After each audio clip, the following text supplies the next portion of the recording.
The CBS Radio Mystery Theater presents...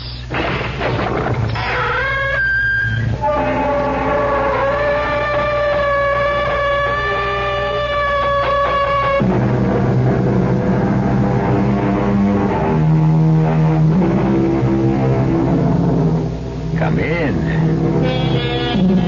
Welcome. This is E.G. Marshall. The doors of the mind can be opened into corridors of unlimited possibilities, where time and place have a way of melding into strange and provocative patterns.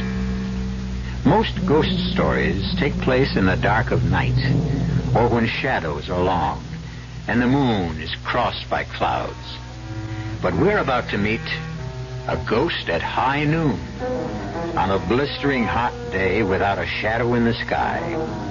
In the course of our story, the two women who are embarked upon a fateful journey find respite from the merciless sun when they are drawn toward a barn from which comes a very human sound. So dank and musty. What a place for a baby. The sound comes from there. No, the sound comes from over here. Well, here. The sound is right here. Yes, and this is a crib. But Marion, I know there's no baby in it.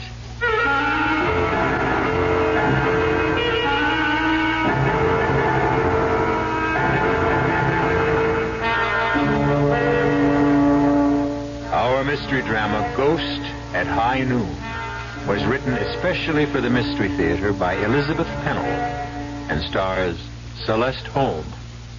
It is sponsored in part by New Sugar-Free Diet 7-Up and Contact, the 12-hour allergy capsule.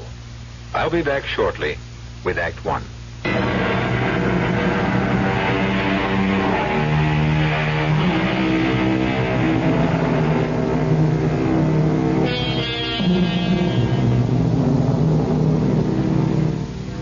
Our story begins on a long, straight ribbon of highway in an arid section of the western United States. Marion Jeffries and Janet Marston are longtime friends who are returning home after having driven Marion's son to a summer camp. What a lonely stretch of road. I don't like it. Oh, come on, Marion. No road is lonely at 10 o'clock in the morning. This one is. George was right when he said we should make this part of the trip either very early or late at night. Well, neither of us ever gets up at dawn. And I don't think two women should travel the highways after dark. Oh, I don't mind driving at night.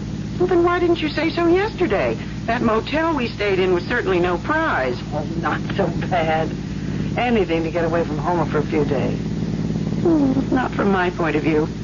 Well, you can travel anywhere you want to at any time. Sometimes I do it only to keep from being bored. Nonsense. You don't know what being bored is like. I wanted to make this trip last longer. Really, Janet, it's an adventure for me. Well, I've enjoyed it, too. It's given us a chance to catch up. But I must say, this stretch of highway is deadly dull. Well, I wouldn't mind if it weren't so beastly hot. There's not a car in sight. Marion, I have an uncomfortable feeling that there are things ahead of us on the road. Oh, I'm glad you're not driving. But don't you see those wavy lines? Shapes rising up, coming closer, and then fading away? Sure, heat haze. And over there, look. Nothing but bare, dry land and sagebrush. I swear I see buffalo and Indians. Oh, this terrible August heat has gone to your head. But I admit I'll be glad when we get to the next... Uh-oh. What's the matter? We're losing speed. The accelerator isn't working. Oh, please, let's not have a breakdown way out here. Motor's dead. But we're miles and miles from anywhere. I know. Well, let's do something. We can't just sit here.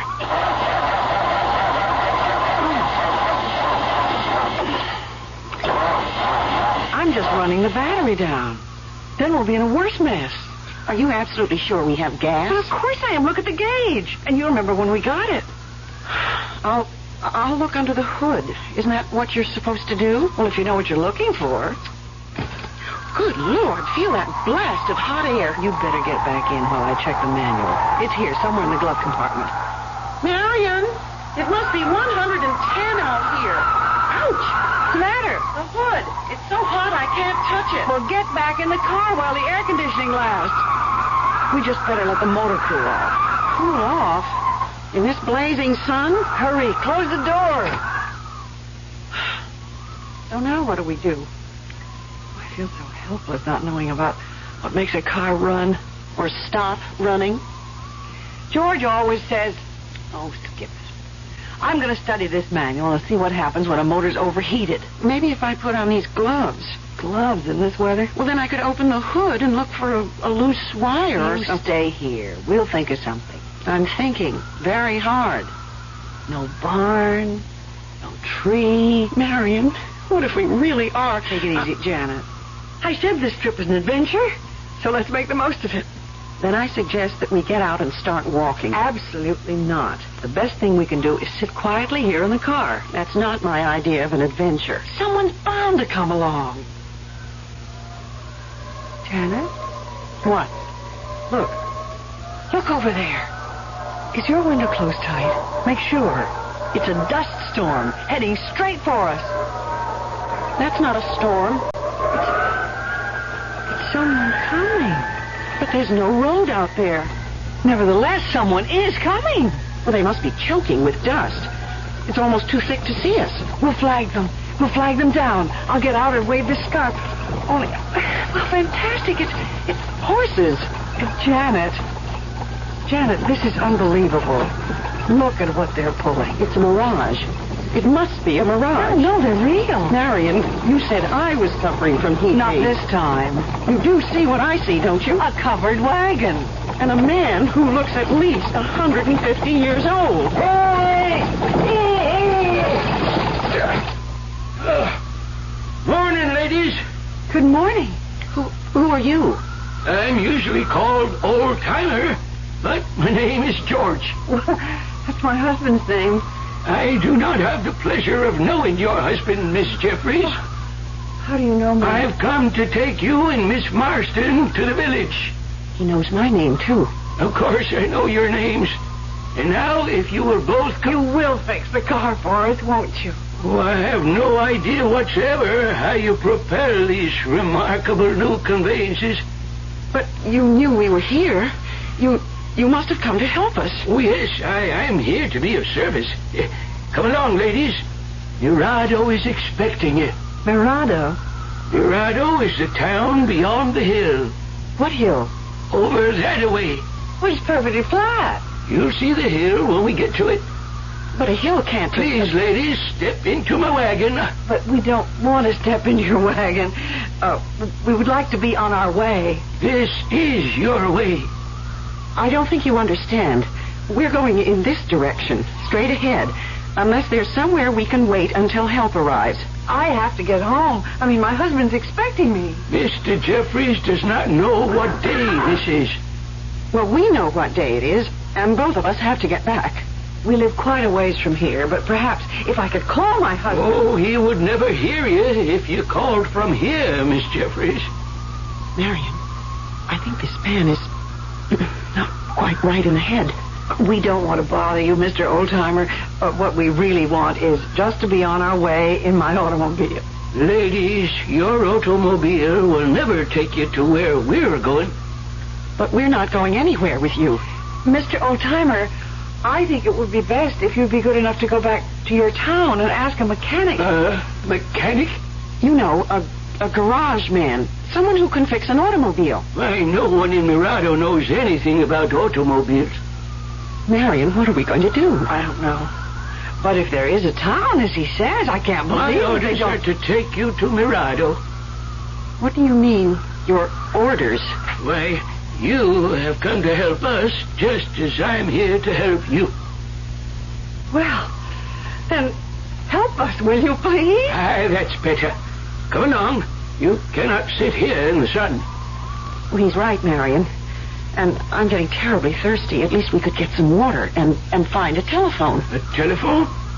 Don't tell me your town is that primitive. I've never been privileged to see a telephone. But you will send someone for help. I will take you to Mirado. That is all I can do.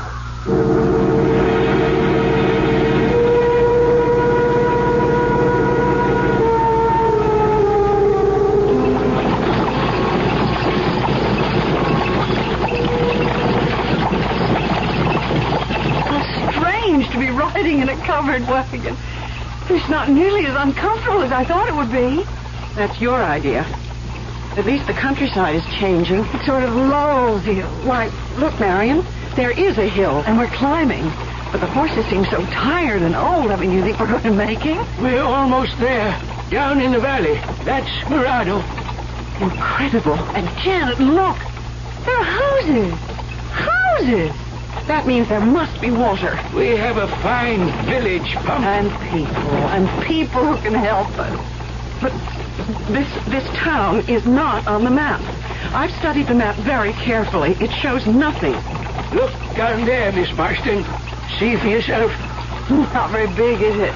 But you must have a restaurant. We have a tavern, and a church, and a jail. What's the population? Well, that depends.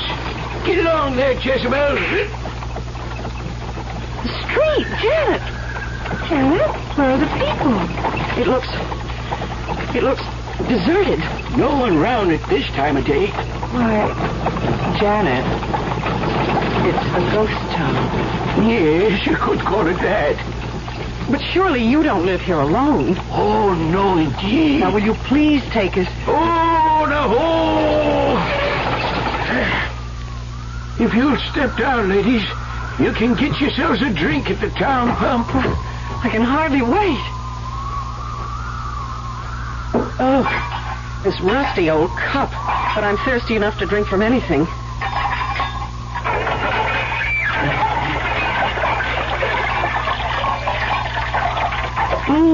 I'd like to put my head under it. Feels wonderful on hands and arms. But it tastes so brackish. Hasn't been used in a long time. Now, where can we go for help? I will show you the points of interest. No sightseeing right now, please. But thank you. Do you have a telegraph office? Oh, no, indeed, Miss Jeffries.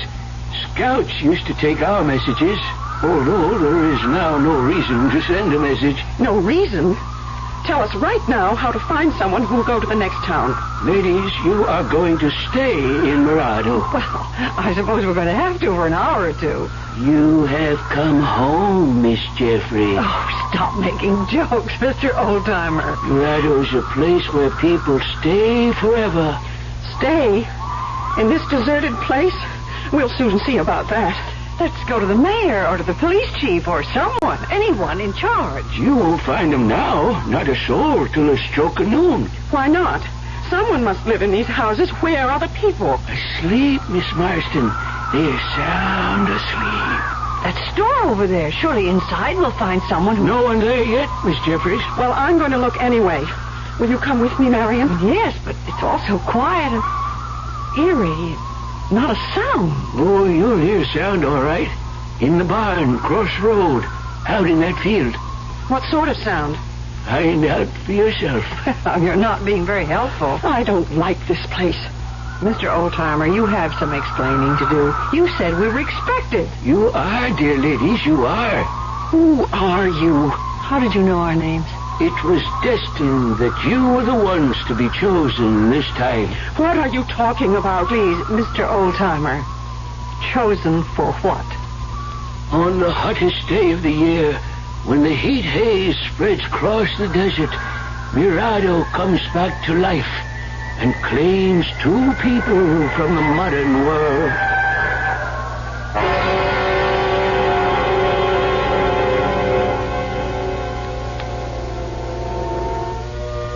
There may be no new thing under the sun, but a frightening prospect confronts Marion and Janet if Mirado really has a living past. It is possible that George is merely a foolish old man, touched in the head by too much heat. But on the eerie streets of a ghost town, you never know what sinister forces may be at work. The two distraught ladies seem to be getting further away from help with each passing moment. We'll return to them and the old-timer shortly with Act Two.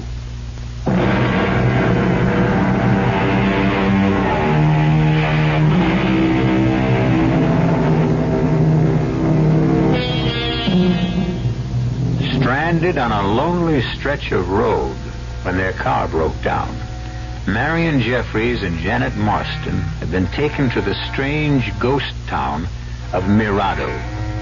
In vain, they have tried to persuade their ancient escort to help them get back to civilization. But he has an unsettling way of insisting that they have come home to Mirado, and that here they will stay. Their panic is growing with each new turn of events. Aside from the old man, there is no sign of life on the narrow streets. And so you see, dear ladies, we are happy to welcome you. We? You keep saying we. Where are the others? Later, Miss Marston. You'll meet them later. We really can't stay very long. Miss Jeffries, I'll show you to your quarters. My quarters? Truly, we are not planning to be here long. Come with me, both of you. We need you, Miss Jeffries, in the tavern here. Come, we'll go inside. Oh, I don't want to go in there. Oh, nothing to be afraid of. Come along. Janet, the pewter plates. Look. Look. And the glassware. Oh, my, I'd like to take these home. Maybe we are in luck after all. Marion, I didn't touch it. Honestly, I didn't. I just put my hand toward that goblet, and it shattered. Follow me, ladies. The kitchen here is equipped in the best possible way. Why, it's covered with dust. That wood stove hasn't been touched for years. I think you will find that it will soon be ready for use. But who's going to use it? It's not for you, Miss Marston. We have other plans. But we understand that Miss Jeffries is a very good cook. What are you talking about? This stove is for you, Miss Jeffries. Marion, your reputation has really gotten around. Me? Cook on that? Oh, I believe you'll get used to it. Well, who, pray tell, is there to cook for? You'll meet them all at high noon. Marion, we have to get out of here. Oh, yes, Miss Marston. I'll show you to the place we have for you. For me? I'm leaving. We're both leaving. We have real need of a school teacher. And what makes you think that I know anything about teaching school? We know a great many things about both of you. But I haven't taught school. We know that you like teaching school. And this is a fine opportunity. Stop it! I won't listen to any more. You said... Janet, I hear something. A voice from the barn. A voice? Oh, please make it a human voice. I'll be back at high noon, ladies. The bell on the church steeple will strike the hour. And then, at 1 o'clock, it will all be over. Janet, I'm terrified. He's a madman. Listen. Oh, I hear it. Hurry. There's someone in that barn. It's a welcome sound with a crying baby. There must be a woman nearby. Help me. Help me to open the door. Stop. Well, we've got to open it. I think it's starting to move. This door hasn't been opened in years. How could it... Pull harder.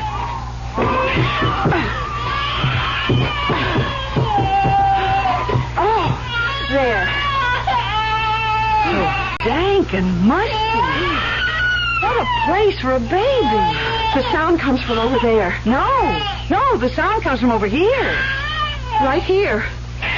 The sound is right here. In the corner. Look in the corner. I don't see anything. It's so dark. A crib. Oh, what a lovely hand-carved crib. You're right. This is a crib. But Marion, I know. There's no baby in it. Marion, tell me you hear what I hear. A baby crying right here in this crib. But there is no baby. Are we losing our minds? Oh, Janet, be sensible. We both hear it. Well, there must be an explanation. Oh, I can't stand it. This spooky barn. Let's get out. Oh, we can't walk out on a crying baby.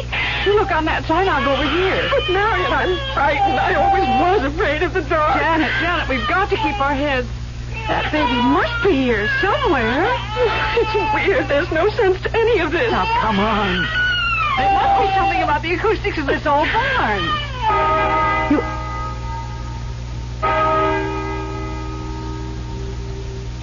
The crying has stopped.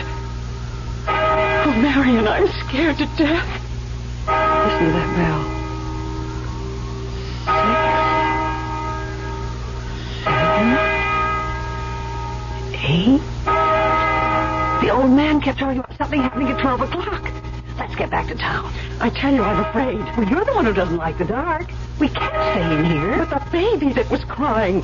But there's no crying now. There must be a reason. Come on, we've got to find out. Look, Marion, out on the road to town, people. Thank heaven. Those two men in the field.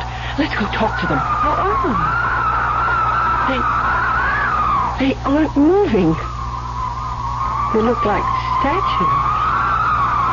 Or that painting. Yes. It's the Angela. And that girl who's running. Only she isn't running. She's standing still. 12. 12 must be the magic number. That girl is moving now, and she's coming this way. Little girl? Little girl? Can you tell her stop? Please stop. We want to ask you. She didn't hear us. She didn't even see us. Well, those two men. Let's talk to them. Sir, would you tell us, please? Please, we don't want you to stop your work, but we do need your help. I mean, where could... No use. They can't see us or hear us. This is impossible. They're here. Janet, you do see what I see, don't you? A man with a spade and a man with a hoe. Exactly. So I'm going to find out The way they're behaving. This can't be true. It can't be real. nonsense. They're ghosts. I don't believe in ghosts. Now, I'm going to make this man talk to me. Look out. You'll be hurt. That hoe is sharp. This man is real. His hoe is real. Marion, don't go any closer. I'm going to touch him. No! Marion, no! You can't grab his arm. Mister, you have to listen to me.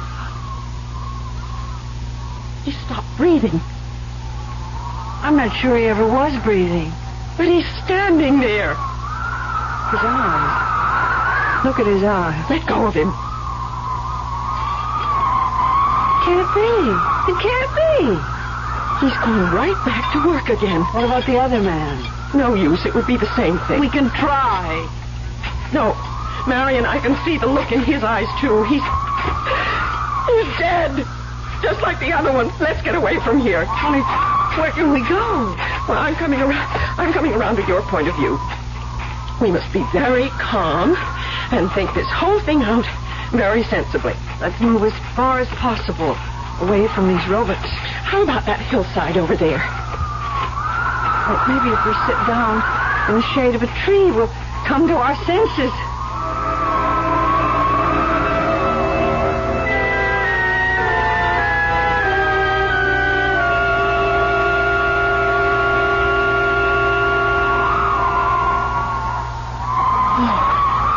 It's peaceful here. But, Janet, we can't stay here. I'm getting hungry. Maybe that old man was right. What do you mean? Perhaps you do belong in the kitchen. A terrible thing to say. Oh, I'm only kidding, Marion. But you were the one who wanted adventure. Enough is enough. Today will last me for a lifetime. That's what I mean. You're talking very strangely. I feel strange. I felt strange all day, ever since seeing those buffalo. What buffalo? Back on the road, when we were in the car. It all seems like such a long time ago. Oh, Janet, the heat haze, it's gotten to you again. Perhaps we're still back in that car. No, we're here, in Mirado. And that is the strangest part of all. I agree that Mirado is a very unusual town. But now that it's 12 o'clock, if George was right, if we just go down to the center of things... Marion, do you really believe there is such a town as Mirado? But, Janet, you can see it from here, just as clearly as I do. Listen. I've heard that sound before, when the old man came. No, but this is different. The way they're traveling, this must be young men. And they're heading down the main street. There must be someone who can help us. Ghosts. They're all of them ghosts. Janet, snap out of it. Come on. Where are we going? Back into town. I don't think I can stand any more of these ghostly people. But the horses, Janet. Maybe we can get some horses and ride away from this frightening place. I haven't been on a horse in 1,000 years. Neither have I, but we can try. Oh, Janet, we can try.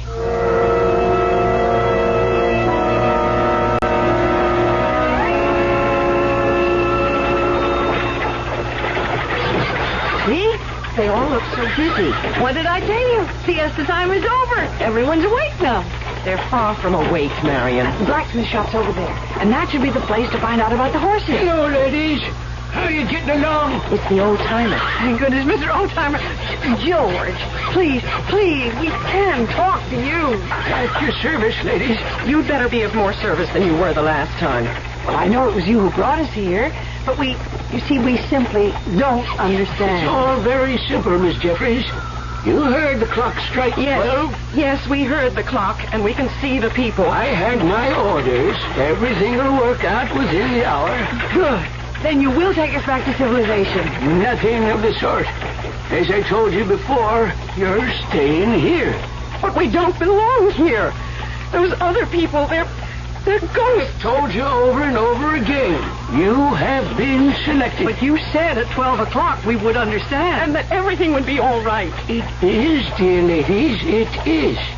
We need you, both of you, to go with the others. We'll pay you well, very well, for you to take us away from here. Anything you ask. I do only what I'm supposed to do for Mirado.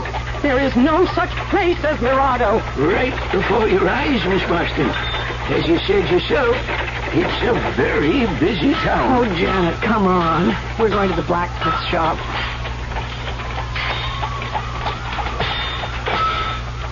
I wouldn't dare touch one of those horses. Oh, they look gentle enough to me. That gray one's racing. I mean, are they real? Of course they're real. And that white-haired blacksmith, he's not like those other men. Look at those rosy cheeks. Most likely from all that heat. I must say the fire looks real enough. Excuse me. Please stop for a moment. It's important. We want to hire 2 horses. No use talking to old Sam. He's deaf and dumb. They're all deaf and dumb, every one of them. Lady, you've spent enough time in here. There's someone waiting for you. Well, why didn't you say that before? You found someone who can help us? Come along. We're going back to the tavern. Why, that sign in front of the tavern is new. It wasn't there before. People have been working. Right this way, ladies. Through the swinging door. And the door. It isn't rusty anymore. Someone's oiled the hinges. The place is crowded. Joe! Welcome back, old-timer. Glad to see you. Did you bring her? Janet, he can talk. We found someone who can talk.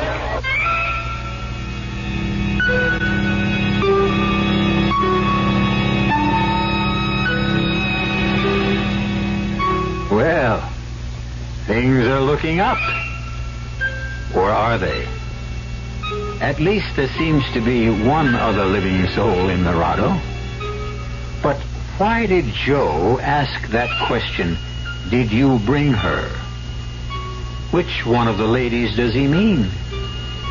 It doesn't sound as though he's going to help them get away. Marion and Janet may be in yet deeper trouble. And the mystery of this ghost town is far from solved. I'll be back shortly with Act 3.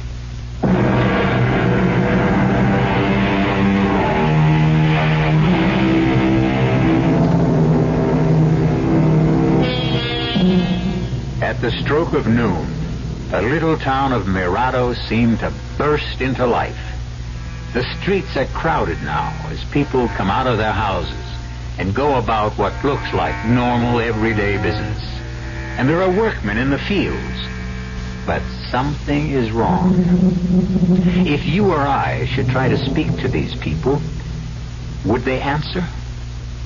Our two frightened travelers had no one to turn to except the old-timer. But at last they have heard the sound of another human voice.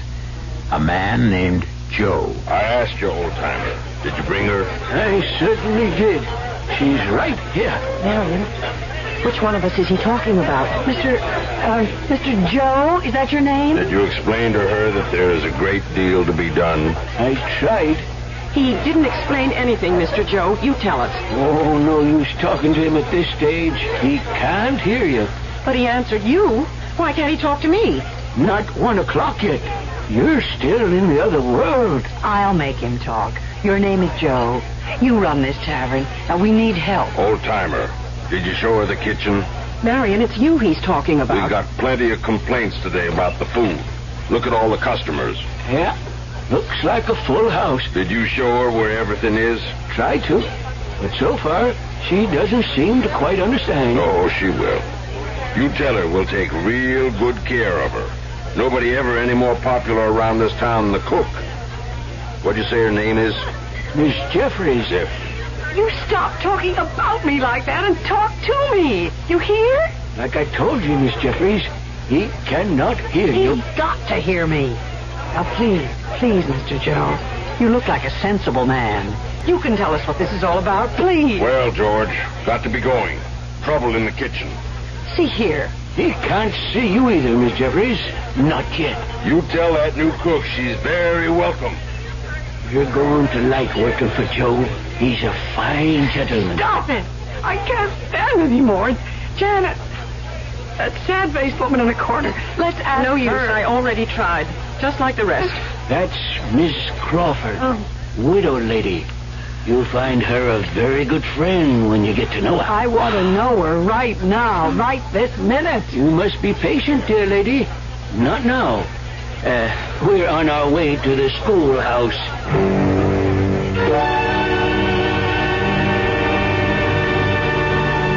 We're here, everybody. Get ready. Oh, Janet, what a darling one-room schoolhouse. No one-room schoolhouse was ever darling.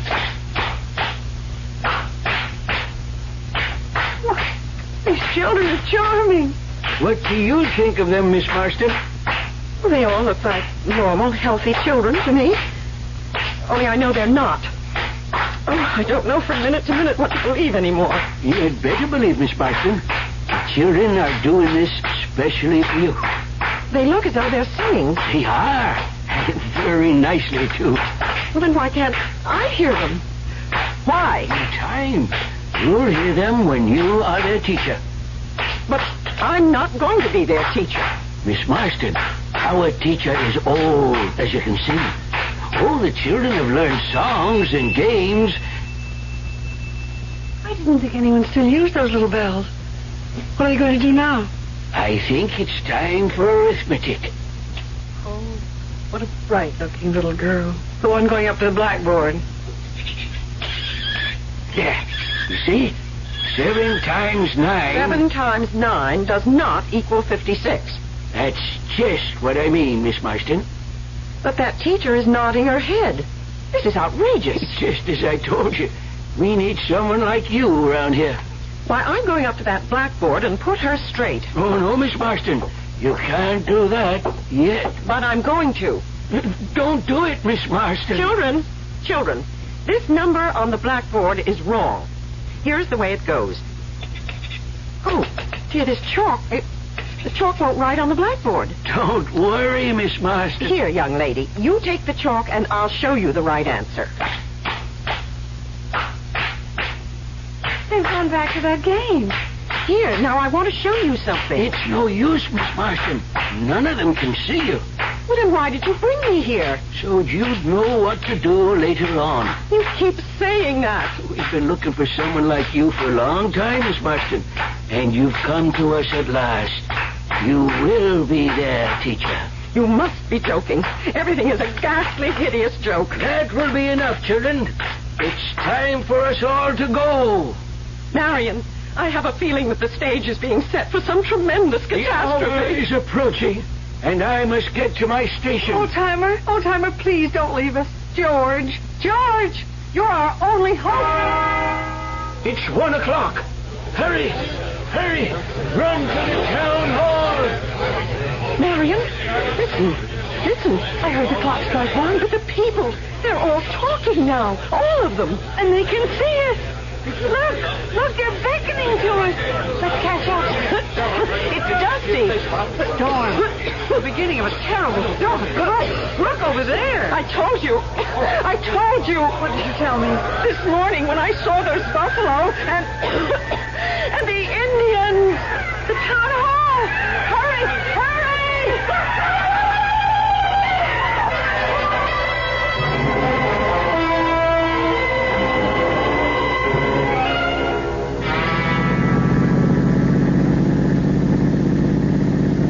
Boy, this sure is a stinking piece of road. Come on. It's my favorite stretch of highway. Glad it's not my Pete. Well, if you had the right car, you could do 200 miles an hour along here. Yeah, well, watch it, bud. A cop's supposed to set an example. Bet I can do 150. Shall we try? No, thanks. You never make it in this thing. And we're supposed to be saving gas, remember? This road's only fun when you drive as fast as you can. Especially on a day like today. You know, Sweeney, sometimes I just feel sorry for the poor slobs we haul in for speeding on stretches like this. Right along here's the best place to get them. You actually come out here on purpose just to give them speeding tickets? Sometimes. When I have nothing better to do. Hey, slow down, will you? Why? There's something up there on the road. Heat haze. No. Come on now, Sweeney. Slow down, will you? Hey, I think you're right. It's a stalled car, that's for sure. Yeah, rotten place to run out of gas. California plates. Nobody in it. Maybe they're sleeping. Well, we'll soon find out. This is supposed to be your day off. But I'm still on duty, so here goes. No, I'm coming too. Man, feel that heat. Nobody in the car, Sweeney. Oh, they'd be crazy if they were. I got the license number. If it's unlocked, there should be a registration. Find anything? Yep. Belongs to a Mr. George Jeffries, Vallejo Street, San Francisco. You want me to get that down? Okay. But where's Mr. Jeffries? Wait a minute. Ladies' gloves in here. And a scarf. Guess he wasn't traveling alone. Yeah, it looks like women's luggage on the back seat, too. Say, you don't suppose it was some dame who got stuck way out here all by herself, do you? No, it's my hunch that there were at least 2 people in this car. But whoever they are, they took the ignition key. Air conditioning. That wouldn't work if the motor conked out. Yeah. Well, which way do you think they'd go? Wouldn't be stupid enough to walk on such a hot day. We got a ride. But we didn't pass anybody coming this way. They must have gone straight ahead. Yeah. Would have been some time ago. Well, what do you think? Should we push the car off the road? Car's in plain sight. No traffic. And Midway's only about 10 miles. We'll find them there. Maybe I should stay here. Oh, you're off. Well, I mean, just in case, you know. Sorry we don't have the patrol car. If we did, I checked with headquarters. I'll make my report, and if there's any trouble, you can come back with me. We'll bring the tow truck. Okay. I got it all down. Sedan, color blue. Yeah. Come on. Get in, and let's go. There's something in this book I want to check. What are you carrying that thing around with you for? Oh, what a rookie. Well, I haven't worked this territory as long as you have. Maybe they'll assign me to a car out here. Oh, just ask me anything. I just want to make sure that there isn't some other town or farm or someplace where those people could have gone. Oh, nothing but desert for miles in every direction. Well, let's just see. There's Baker, Razor. Hey, Sweeney, listen to this, will you? Listen to what? Ever hear of a town called Mirado? It's not around here. Well, it's a ghost town, or at least it was. Old trading post. Maybe 100 years ago. No, longer than that. Well, then who cares about it today? I do. You know, you're really something. Well, just a minute. Can I read it to you? Read it. Since I got nothing better to do, go on, read it. It says here that in August of 1846, a band of bloodthirsty Indians swooped into the little town of Mirado and killed all but one of its inhabitants. All but one? The lone survivor was a baby boy who was found asleep in a crib in a barn.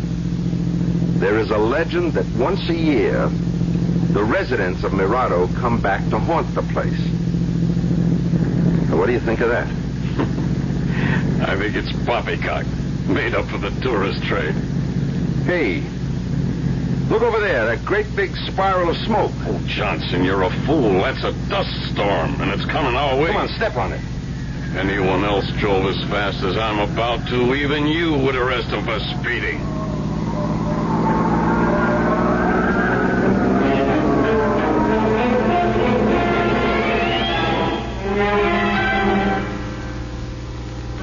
Some people believe in predestination, and almost everyone at some time in life comes across a ghost.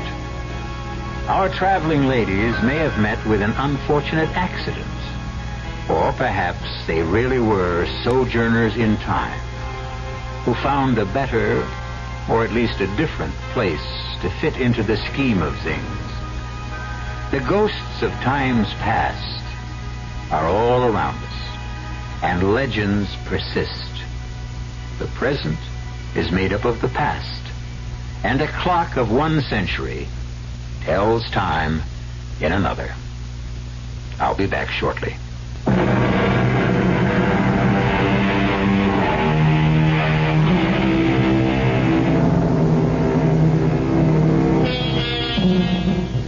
Be grateful for the energy crisis this summer. It may keep you from driving along a deserted highway. Check your automobile and drive with care. There could be a ghost town waiting for you. Our cast included Celeste Holm, Francis Sternhagen, Nat Polan, and Gilbert Mack. The entire production was under the direction of Himan Brown. Now, a preview of our next tale. I've got some clues. I have those tire marks. They made a mold 5 years ago. And I've got this little button made of bone. It was clutched in Grover's hand. Take a look at it. I looked. It was a little button. The sleeve button. From a corduroy jacket. One of the host of buttons that adorned that jacket. The jacket I had worn that night. I never even noticed the one that was missing. That jacket. I still have it. I don't wear it often. But I still have it. It's in one of my closets. What you're saying is that if you can find the jacket it came from, you've got your killer. That's right. I've got it. Radio Mystery Theater was sponsored in part by Buick Motor Division and Anheuser-Busch Incorporated, Brewers of Budweiser. This is E.G. Marshall inviting you to return to our Mystery Theater for for another adventure in the macabre. Until next time, pleasant dreams.